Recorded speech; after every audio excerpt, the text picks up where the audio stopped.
Anyway, let's make a start. I don't know if anyone else is coming, but I know Patricia's on her travels, so she won't be here today. So, anyone got anything they want to talk about? Or any particular questions?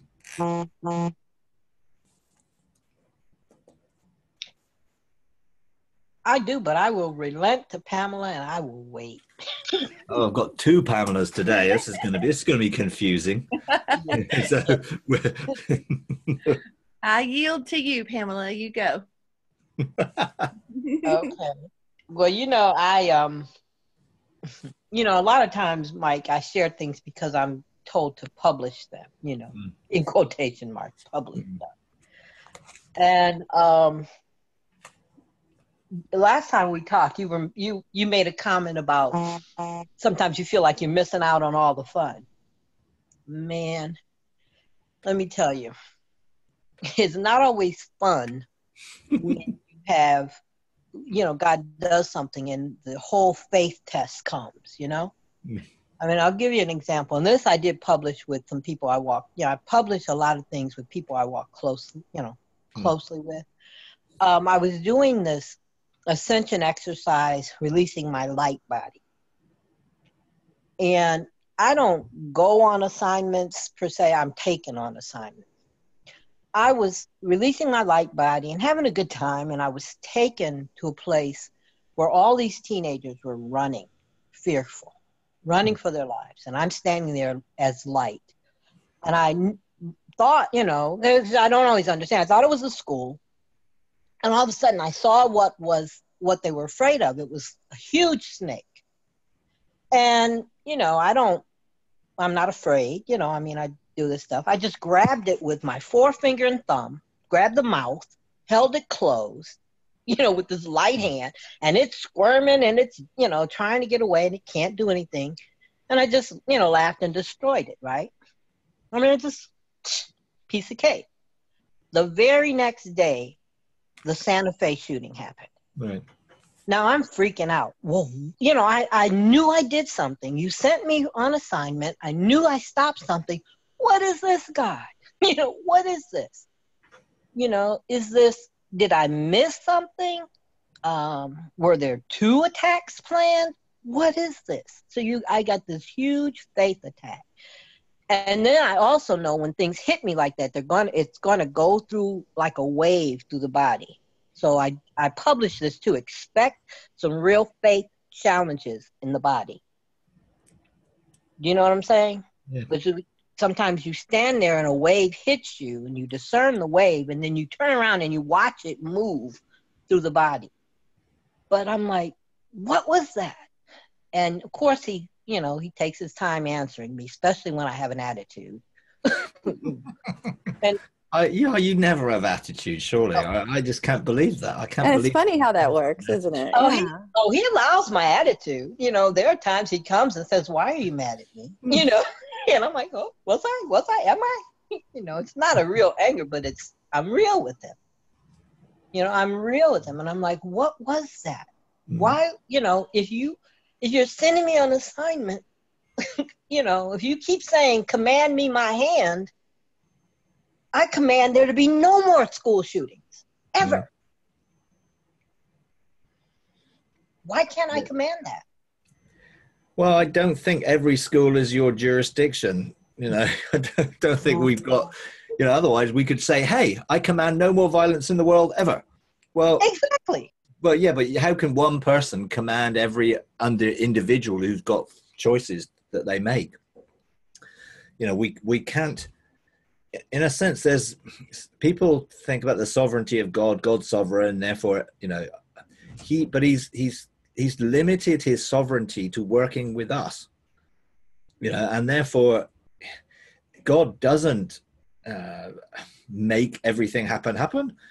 He allows things to happen, which are our choices, and then he responds when people do pray or seek him or engage him in a way that then uses us. And I'm sure whatever you did was in response to someone crying out or calling out somewhere. And whatever you did would have fulfilled the limit to what God could limit in that situation. I mean, it's like when you think of the Council of 70, they put limits on what can be done, but they can't stop everything. Like Jesus and Peter, you know, Satan's desire to sift you, but I pray that your faith won't fail. He didn't stop what Satan was going to do because he couldn't, because it was a legal right. So in a sense, there is a limit to what we can do depending on what A, jurisdiction, spheres of authority we have, but B, it's also, I think, in a sense, dependent on when people do have that jurisdiction, what are they asking God for? What are they actually seeking God for or praying for?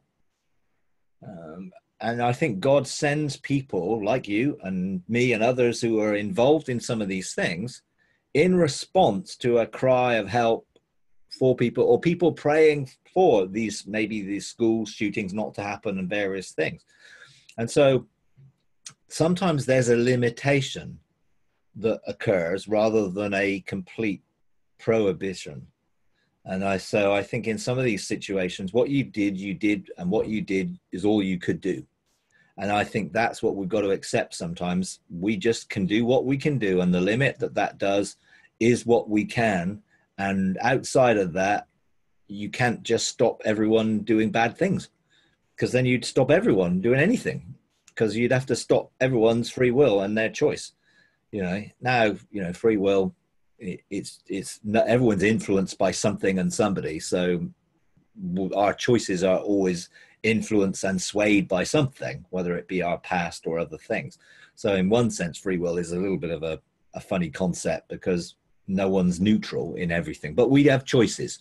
We make choices based on various things and influences and things. And, there's a limit, I just think. And I think I know that we've done some of things on assignment here to stop things, and some things have been stopped and some things have been limited. And sometimes we just don't know, we don't see the bigger picture or the full picture. And if Jesus could only pray that Peter's faith wouldn't fail when Satan decided to sift him, I think then there are going to be some limitations on what we can do as well, depending on what legal right the enemy has in those situations. And yeah, maybe when someone does a court case or they do something to deal with the legal rights, that gives you more authority. But you have to have authority to do the court case in the first place. If you don't have a jurisdiction which covers the whole of the US, then you can't do anything that legislates for the whole of the US. You can only do what area it is. And in the whole of the US, you may have only one area of jurisdiction, not every area. It's like, those prayers we used to play. I surrender all, I surrender all to you, Jesus. And then next week he's like, I want something to surrender, but I surrendered all last week. Yeah, but you only surrendered what you knew then. Now there's some more things that, now you need to surrender them as well. It would be nice if it was just we could just say, hey, everything stop. But the reality is that would never work in our situation. So I'm sure you did what you could do, I mean, I know he handed me paperwork over a certain area. Yeah. And then he extended it, and I said, hey, I need paperwork, And so he extended that. And he said that I would be connecting with, or we, not just me, because we were a group, even though we have vacancies now. We were a group that we'd be connecting with other groups, which has not happened yet. I'm still in faith that there will be. And then he said groups around, groups in the U.S., groups around the world in that area. And he's allowed me to skirt or to extend a little bit beyond those, that territory on some legislative things, because it's closed. Yes. He's allowed me. I volunteered. He's allowed me. And now I'm like ready to petition for more, because it's like, Lord,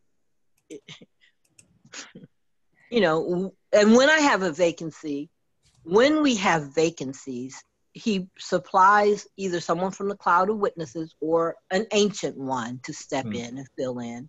But it's like, I'm just like, oh. Yeah. But we're still really in a relatively stage of infancy in our dealings with all these things, and there's way more to come. And I think there'll be greater dimensions of authority as we start to get revealed in sonship. And you just can't beat yourself up. You just got to accept, hey, I did what I felt led to do, and whatever that was, it fulfilled whatever God authorized you to do. Well, I'll tell you one thing it did do. I mean, he has taken me on assignments and things like this all the time, and I go and I do, and I don't ask a lot of questions. I go, okay, that was cool, it was done. Now I have a deep desire. I want to know, you know what I'm saying? Show me more. I mean, it has created a deeper hunger to do more, to know more, to understand more. I mean, because he keeps saying, he's giving me hand over hand guidance. Now he's saying, command my hand. Well, I don't know how to command your hand. Teach me. Because I would command this, and this, if it were up to me. Yeah, and I think that's the key, isn't it? We can't lean to our own understanding. Therefore, it must be something which comes from his heart communicated so that we know that we know. Otherwise, it's presumption. And I think we've got to be careful not to operate in presumption. So we've got to stay close to his heart. And sometimes that cardiogenosis process of heart to heart gives you the heart of God that then you go and outwork. You don't necessarily get every detail. It's more the heart. What's God's heart? And in the situation, what you saw, you essentially were looking to deal with God's heart in dealing with whatever that snake represented in that situation. And you did what you were authorized to do. And that's what you've got to embrace. Will you get more information? Maybe not. I mean, it was the same thing. I wanted to know things. I wanted to know more, and I needed to know. And that when I didn't need to know, then I got more, but what I've learned is there are some things that I don't really need to know. You hear the door open. I just need to be obedient and do. It won't take her but a second. And there are some things which God wants to reveal why he wants to do something. Come in there when this is over. Sometimes it's a why, and sometimes it's more of a, hey, here's an assignment. So you don't get to know the why. But I think as we mature and we become more involved in the assemblies and councils of heaven rather than just the courts, I think we will probably have more of a role to play in the discussions leading up to things. But we're all on a journey of maturity, and we're all going through processes to get us into that point where, we are in that place where we do trust God. And I think that's the key. Do I trust him even when I don't understand? Do I trust him like I've done what I felt led to do? I just have to trust him that he knows the bigger picture, and I'm going to trust him. If he reveals any of that bigger picture to me, awesome. But if he doesn't, that's also okay. But yeah, I know what you mean. Sometimes it's almost, it would be interesting to see some of the bigger picture, to see where you fit into it. But it doesn't always happen like that. So, I was petitioning I didn't even know what court to go to. I had a stack full of infractions to bring before, and I'm like, okay, you lead me to the court. And I ended up at the Court of the Upright, but outside the Court of the Upright, not inside. And there was some men and women in white linen, a few of them scattered around, and there was one particular who came to receive the infraction. It was a couple of us who were bringing this. Look to the right, and there were people from all around the world, not all Christians, standing there.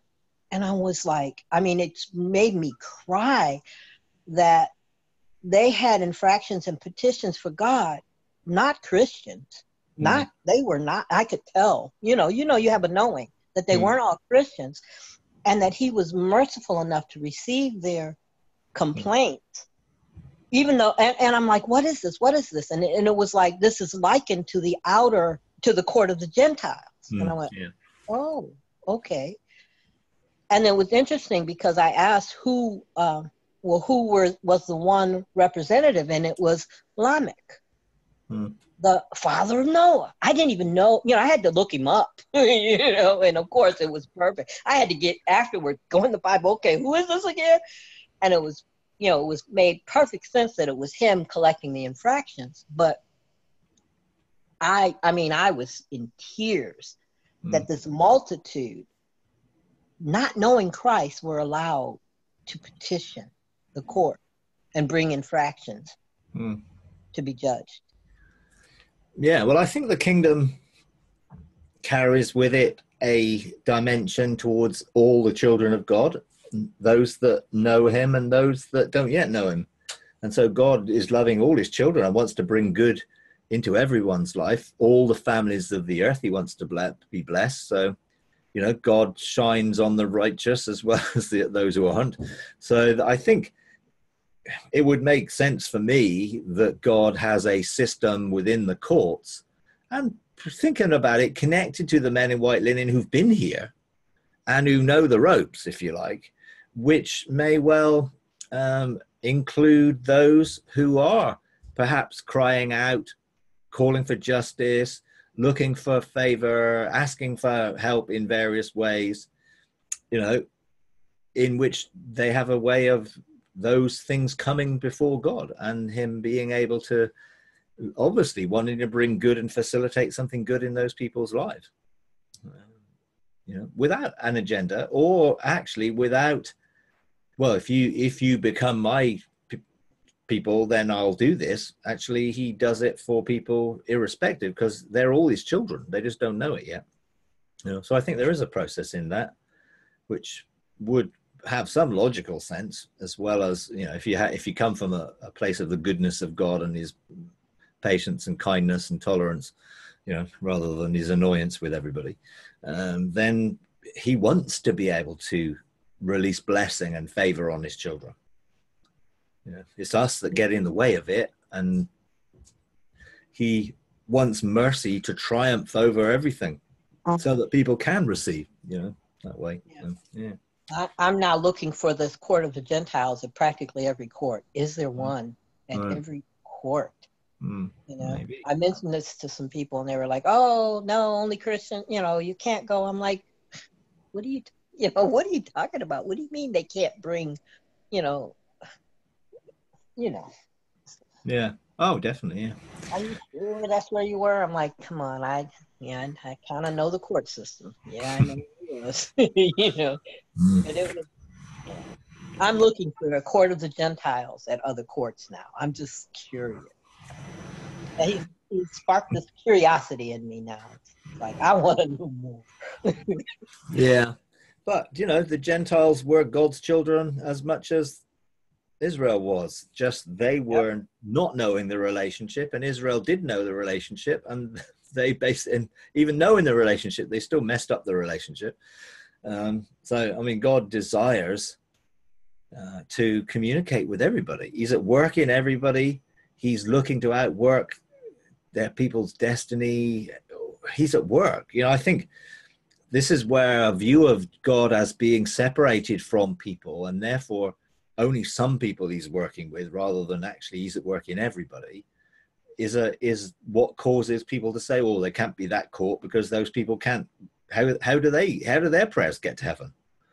God only answers our prayers as Christians. Well, that painfully isn't true.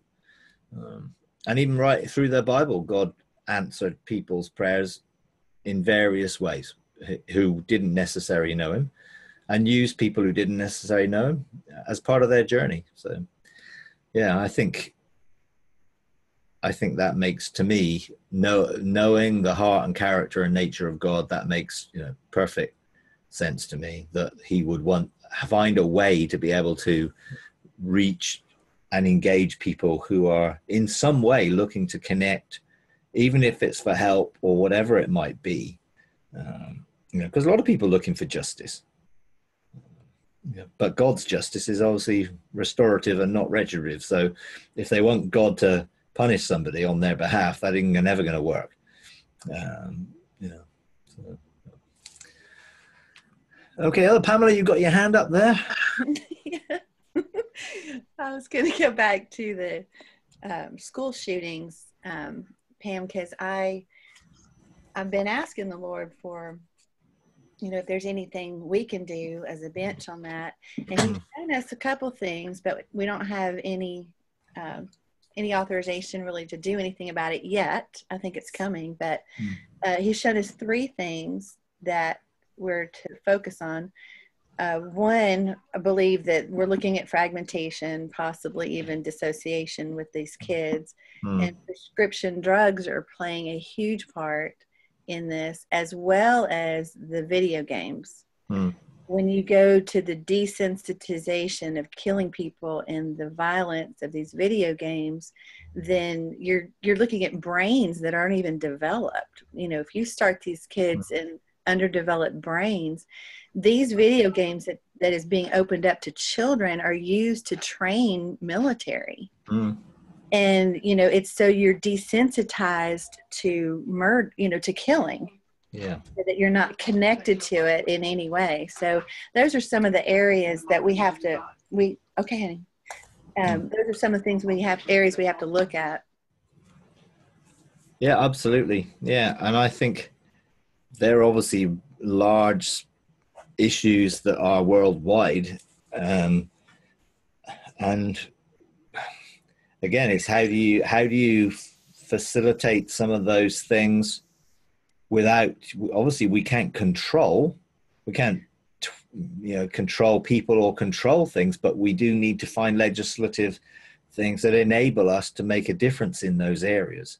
Well, and what the Lord's saying is that these are really just have to be brought into the light. They're already there. And for whatever reason, and it's probably, I would say, the prescription drug industry that has a lot of power that keeps that in the darkness. And then I don't know who's behind the video games. I'm going to say it goes pretty deep, because this is such a common sense piece that is just, it's in plain sight, but it's being veiled and hidden. So I think what God is saying is what you're saying, Mike. It's the legislative process that has to be brought out on this to bring it into the light, so that appropriate legislation can be made, in our congressional system. And really, I don't think a lot of countries, I think America's probably, I hate to use this word, but the stupidest as far as understanding what the implications of that kind of violence could breed in innocent developing brains. Yeah, absolutely. Yeah. I think, there's all sorts of corruption, and the enemy obviously wants to rob, kill, and destroy. And there's a sense where, these things, money is obviously a huge factor in that. I mean, the video game industry is multi-billion pounds now, and they know what sells, and violence sells, and therefore they're using that for profiting, on people's misery. Ultimately, the same with the drug companies. So much of it is not necessary. Well, but it's still being pushed. Yeah, there's so many drugs now that are being put for kids that are. Bipolar is just a common term nowadays. If you're not, kids are being diagnosed with that left and right, and it's because of fragmentation. And they're not being dealt with, worked with. They're just being diagnosed and given pills, and a lot of the side effects of those pills is suicidal thoughts. Well, take that and add it to wanting to go out with a bang, and you just got just such a prescription for evil, and you got broken homes, and that we're just looking at the wrong things, and we really have to be able. You said this on one of your hangouts recently, but it's like, Christians, we need to start asking the Lord to birth solutions.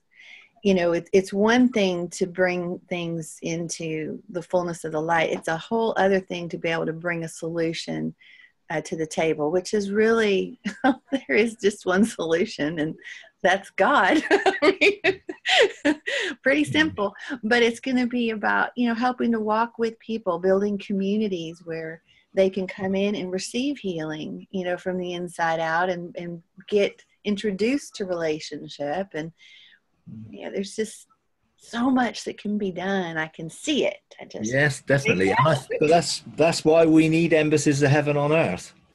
We need places which are physical places of safety that people can come into and actually experience the truth and engage the truth. I mean, part of the problem is we can legislate for things coming into the light, but if we don't have what is necessary then to facilitate helping those people, all it does is make it worse, because it brings something into the light and then leaves them without solutions.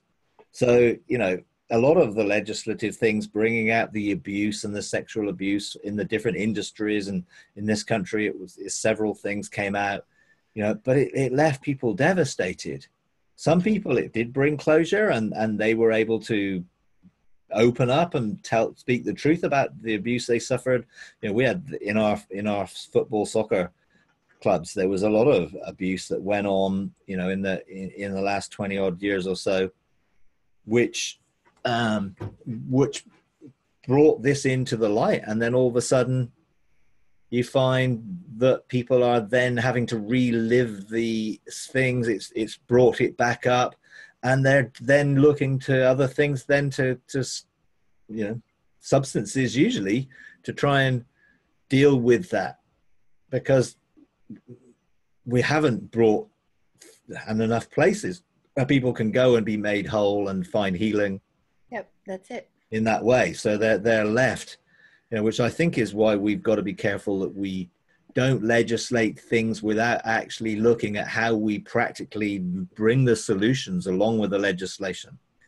Otherwise, you get the law of unintended consequences, and you legislate something, and then all these other things happen, increases in this and this and this and this, because the solutions aren't there for people. And I think if we're going to legislate, we do need to prepare. And I think that means getting ready, and being able to deal with trauma, and being able to deal with fragmentation, and being able to deal with the things which are resulting issues, underlying issues in people, which are the roots of the symptoms that we see. We see a lot of symptoms. When you try and bring those things into the light and discover the roots, then you really have to have some concrete solutions to be able to help people. And it can't be Christian platitudes. I mean, it's got to be real help, real engagement, real ministry to bring healing and wholeness to people. And there are some out there. There are some organizations, and I won't name them, that do have, like, for troubled teens. Yeah. They come and they become a part of a community, and they become a part of, they go for 3-4 months, but there's such a religious underlying there that it is, it's still trying to come from the outside in. And so you don't have a lot of people flocking to it because it's not real, It does produce change, and I have seen the fruit of that change in the longer programs, like the year-long programs.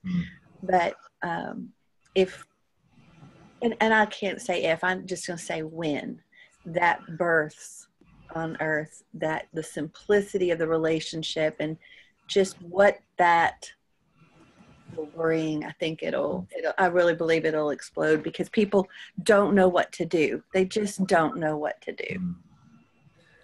There are no solutions out there. The only solution people have is a medical solution, because religion has not helped them at all. That it's just not. And so they're turning to the only thing that is helping them, and that is medicine. And medicine, I just, don't get me started there. But but we need genuine communities that are actually manifestations of heaven on earth. That's the only real solution. That's it.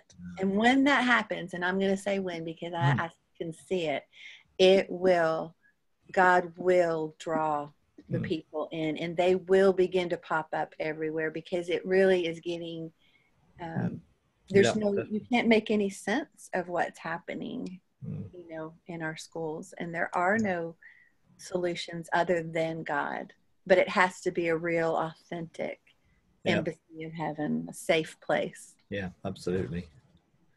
Yeah. Yeah, because I think God is giving us some of the tools in preparation, to be able to minister into these situations. And I think some of the energy and the healing and the light and the sound and the different things that God is unveiling, and the fragrances and the frequencies of that is all part of, I think, being able to connect beyond people's pain or beyond people's barriers and get underneath to release toxic emotions and trauma and those things. But you've got to be able to get connection with those people in a relational setting that then gives you the freedom to use those things. And a lot of the Christian community won't use those things because they see them as wrong. Therefore, there's always this disconnect between where people really are and what the church is offering them.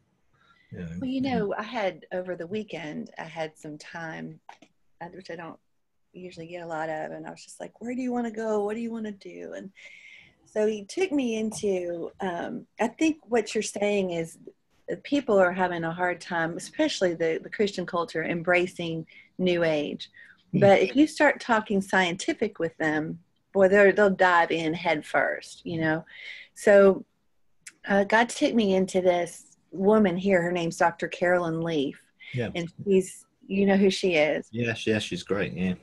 Well, I wasn't allowed to go. All I allowed to do sometimes is just glean, because I was like salivating at one point. He's like, no, you're not going there. It's like, just glean where I'm telling you to go. So I got into this one part where I think people can really understand is that a thought, when a thought is born in your mind, proteins and chemicals attached to it. So you're looking at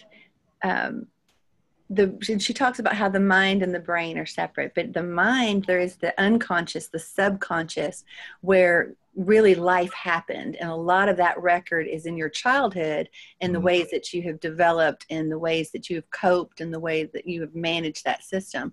And then you go into the awareness realm, which is the consciousness, and you're really governed by that which is beneath the surface, which I think in contemplative circles, that's called the spiritual awareness place.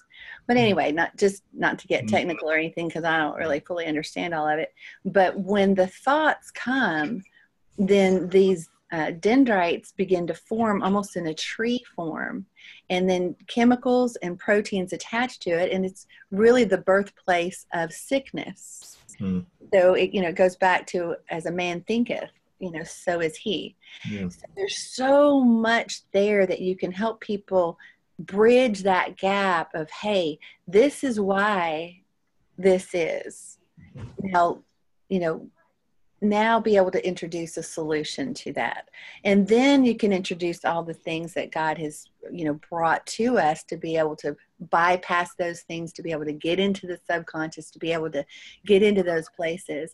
But the enemy has done such a beautiful job in scaring Christians away from anything mystical, anything, that would rise them above that conscious level.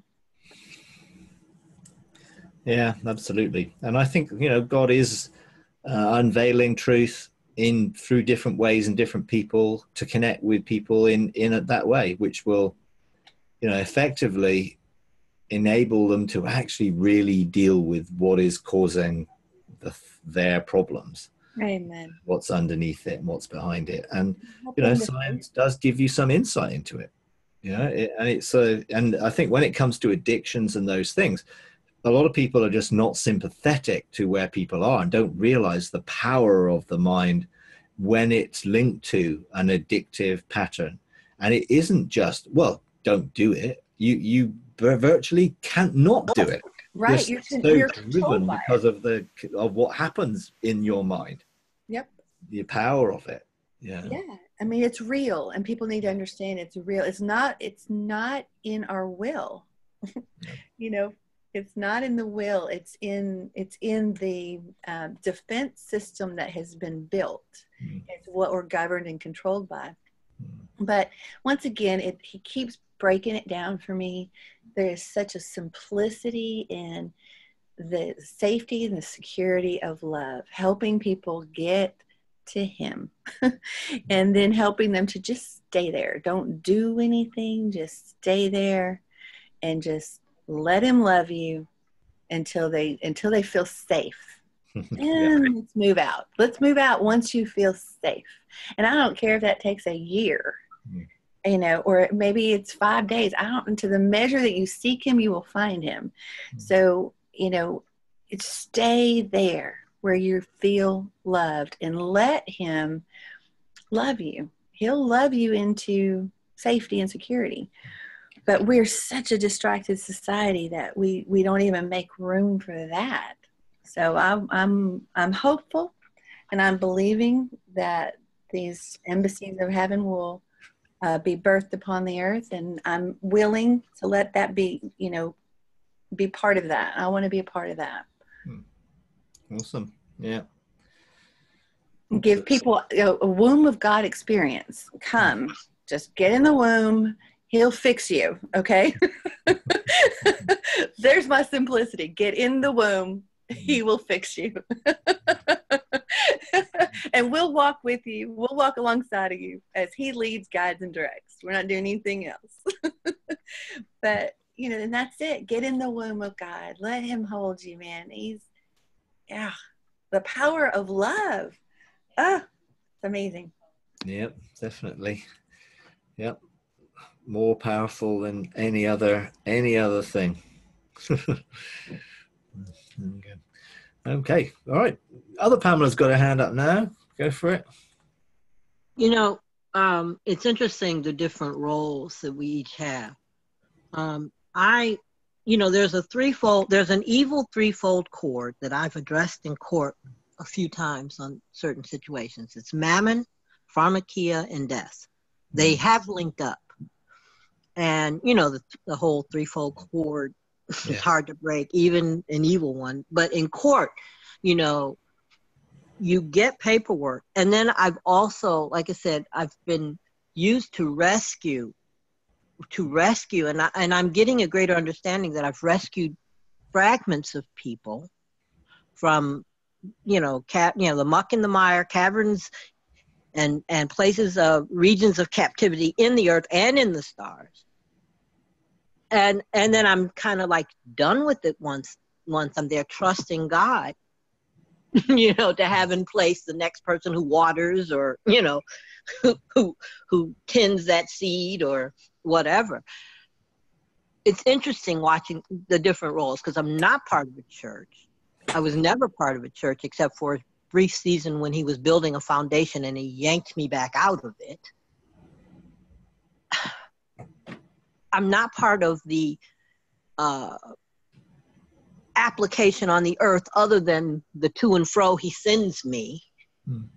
But he connects me with people like Pamela, you know, even if briefly, to hear, you know, the completion of the story. You know what I'm saying? Yeah. I mean, I'm just... I guess it's trying to put all those things together and see it in a consistent way, what God's doing and how we can all do our part within the overall bigger picture. Yeah. But we desperately need more places where people can actually engage. You know, it's just what do people have in by and large? They have some sort of religious institution, with regard whether it's at the, you know, more conservative end, Catholic end, or charismatic end. It's still far less than heaven on earth, and we just got to see an increase, you know, in people being part of this generation that rises up, takes their inheritance, lives beyond the veil, starts then bringing heaven to earth individually through our lives, which obviously we do, but actually then corporately through a blueprint, establishing those things that people can be drawn to, that there is a physical expression which will be able to connect people in reality to each other and to God. I think it's something which we've really got to see an increase of. Otherwise, what is the world going to see? They're just going to see the institution or individuals. And individuals, it's great when we get alongside individuals, and when we have the things that Pamela are doing in that particular, area and people group and whatever, that's awesome. But it's just so little compared to the huge problems there are, and we've got to really see that there's got to be an increase. There's got to be an acceleration of things actually manifesting on the earth, because if they don't manifest, then who's going to see them? Who's going to engage? Well, I'm sorry I missed some of that. Somebody came in on me, but here's where what I've seen, and it's like God's. I think that people, it's just the missing link. The missing link is that experience of literally being fully dependent on God and helping people get to the point where they can hear him. And I've seen it in the people that have passed through here. The acceleration process is insane. These people are the governmental aspect and the ability to legislate is in all of us. I mean, can you imagine? Just imagine all of us walking as sons and daughters. And I just believe it will only take a handful to change everything. I just don't think it's going to be as hard. And I'm like you, Mike. I look at the bigger picture and it's like, good Lord. I mean, how is this going to happen? You got all these wills and all this stuff fighting against everything. But it's the woundedness of man that is stopping the movement of God. It's stopping the unity of the saints. It's stopping us coming together, the glory of God coming upon us. And I just think it's going to take a handful. Well, yeah, he's got to start somewhere. Right. And look at what you've started. I mean, good Lord. I mean, Mr. Blue Light, just do whatever he has to do. Yeah. Gosh, if that's not hope to all of us, I mean. Yeah, I guess, you can see that, sort of an increase over a few years, definitely.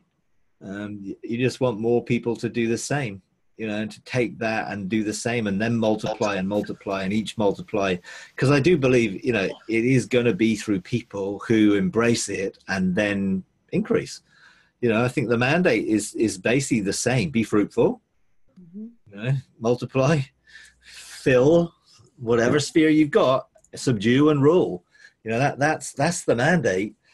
And as individuals do that, then it begins to connect with others and then it becomes corporate. And so, yeah, when one person says yes to God, something can begin to move. Well, and I come from an accounting background when I was in the world, and numbers don't lie. So when you look at the exponential factor of, if you had one who taught one, who taught one, who taught one, and if you had 7 who taught 7 who taught 7 who taught 7, you're looking at an ability to impact just massively. Yeah, you are, but you've got to sort of get it so that it actually begins to increase exponentially, right? And you have to stay away from that's I mean, if I think, okay, I'm doing something that's reached 1,000 people, can each one of those people, even if they reach 10, that would be an exponential. And if they reach 10, but there seems to be a disconnect between where the next step is. Right. So yeah, here's my testimony. I did what God said. He opened the doors. All this stuff has taken place because I, walked through the door and did what he said. But where are the next groups who are a person who's going to do the same? Right. Because I can't, there's a limit in one sense to what one person can do. And even if I was to reach another 1,000 people or whatever, if it doesn't go that those 1,000 reach, even if they reach one person, we would double the number of people, but it isn't actually increasing that way. Well, whether people see it as this is personal and I'm just learning how to do this myself, and are not seeing the importance of discipleship, of giving it away, of looking to proactively reach people and give it away, I don't know. But the exponential aspect of it doesn't seem to be activating yet. I was hoping and looking really for growth that would increase to a measure that then you can start to get momentum. And momentum is not, there's a limit to what I could do, but each person that I'm connected to, if they just did even 1/10 of what I've done, then we would see a huge increase. Right. But I think there's whatever the mindsets are, the limitations, the restrictions, almost like people don't believe they can do it. Even if there was a goal to disciple one person this coming year, then we would have double the number of people the next year.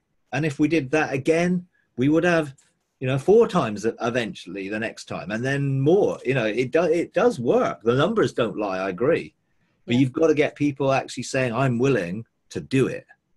Yeah. Am I going to take responsibility to disciple somebody this year? Could I actually believe for 10 people to disciple? Well, what we're seeing is God starting to bring in people that have followings. Like he's starting to bring in people that have, 6 to 8 people that they minister to on a regular basis. But really, Mike, I don't think you understand the impact that you've had on so many in destroying the religious mindset, because the religious mindset is what stops the momentum. There's this set, like you say, pillars and patterns that everything has to fit in or nobody's safe, So, way to shatter that. And, like, for instance, I'll say this. I was in the world and going about my business, totally nothing with God. And this man sowed a seed in me because I wanted a sale, and this was his condition for it. And he sowed a seed, and I just rejected him completely. But that seed bore life 6 months later. I even mocked the guy. I was just like, whatever, I just want my sale. I'll listen to your junk or whatever. And he read my mail. He planted a seed. And 6 months later, I was giving my life to God. So don't underestimate the seeds that you've planted. And I know you haven't seen that released yet, but just to encourage you, they're there. They're there. And there's so many people that, we ran into a woman, I think she was from Georgia, and she was talking with one of the ladies here, and she's like, have you heard of this guy, Mike Parsons? And she was like, yeah, there's a couple girls in the office that are on a mentoring group, and she was like, mentoring? What? Is this available? You're famous. I just want you to know. So I had them send the link to whatever your Engaging God series is, and but just know that it's coming. And the seeds are there. Look at Pamela, what she's done. Good Lord. Pamela, you have no idea the impact you've had on darkness just by what it is that you do every day. Yeah. I know it takes time to germinate things and things, you just want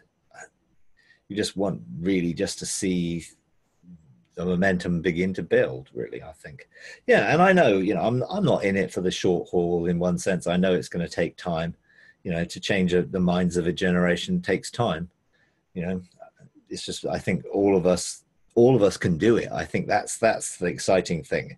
It isn't just about one or two special people. It's about all of us being able to engage God, hear his voice, fulfill his purpose, then reach other people and encourage them to do the same. I mean, it is what Jesus set out to do, to see discipleship, you know, to help people who would then help people who would help people. And that was how it would spread. Yep, that's it. So we've got to make sure it just doesn't disconnect at the first stage without somebody passing it on. I think we've got to be, look, how do we pay this forward? How do we pass this on to somebody? How do we encourage I think some of the keys are in the contemplative movement. Some of the keys are there. And the reason I say that is